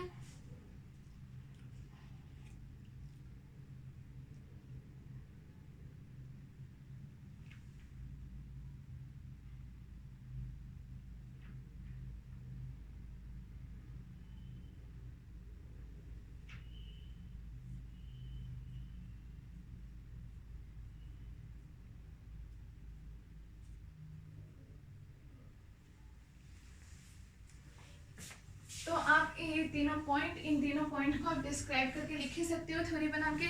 तो आपका ये टॉपिक कंप्लीट हो गया स्थितिज ऊर्जा वक्र का, और समझ में भी आ गया होगा। आई होप कुछ समझ में नहीं आया हो तो आप वो भी पूछ सकते हो। ठीक है, अगर आप उदासीन बिंदु भी बताते हो तो आप उसमें जो मेन ग्राफ है वो आप ये वाला ग्राफ बनाओगे। ठीक है, ऐसा ग्राफ बनाओ कि जिसमें हमारे ये तीनों बिंदु, पहले वाले दोनों ग्राफ वो भी सही है, वो मैंने आपको उन पॉइंट को समझाने के हिसाब से बताया, ये ग्राफ मैंने इस पॉइंट को समझाने के हिसाब से बताया। तो आप ऐसा ही ग्राफ बनाओ जिसमें आपके तीनों बिंदु ही इंक्लूडेड होते हैं। जैसे ये है, इसमें आपका उदासीन बिंदु भी आ रहा है, निम्निष्ठ भी आ रहा है, उच्चिष्ट भी आ रहे हैं। ठीक है ना, तो इसका मतलब आप ये ग्राफ इसमें बनाना। अब जैसे मान लो हम ये बात करते हैं कि जैसे कोई बिंदु अगर ए पर हम ये मान लेते हैं कि उसकी स्थिति तो हमने x मान ली, बिंदु यहाँ पे ए हमने यही वाला बिंदु ले लिया कोई सा भी। अब इसकी स्थिति है x, और इसके सापेक्ष x बराबर हमने, जैसे शुरुआत में हमने x बराबर x0 मान लिया। ठीक है, ए बिंदु पर, बिंदु ए, बिंदु ए पर ये इसकी स्थिति हो गई।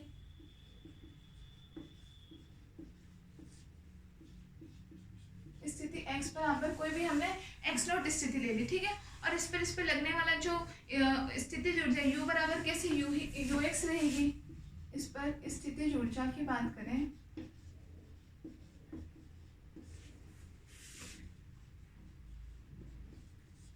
u बराबर यू एक्स, हमने मान लिया कि स्थिति ऊर्जा u बराबर कैसे यू एक्स लग रही है।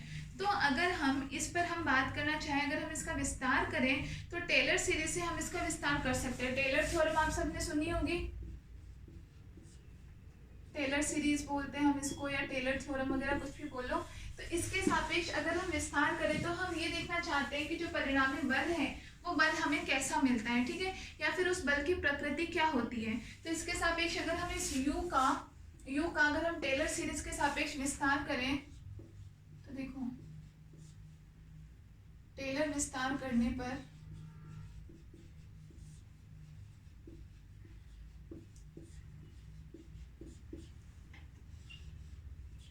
टेलर विस्तार हमने कर दिया u का। तो सबसे पहले हम इसकी स्थिति ऊर्जा u बराबर कितनी u नॉट मान लेते हैं 0 स्थिति पर। तो हमारे पास इसके विस्तार से क्या आ जाएगा, देखो u naught plus del u बटे में डेल x, इस पे x बराबर x नॉट पे, तो हमारे पास कितना आ जाएगा x minus x naught plus del square u बटे में डेल एक्स स्क्वायर, x बराबर एक्स नोट पर, तो हमें कितना मिल जाएगा x माइनस एक्स नोट का square plus del square u बटे में डेल एक्स क्यूब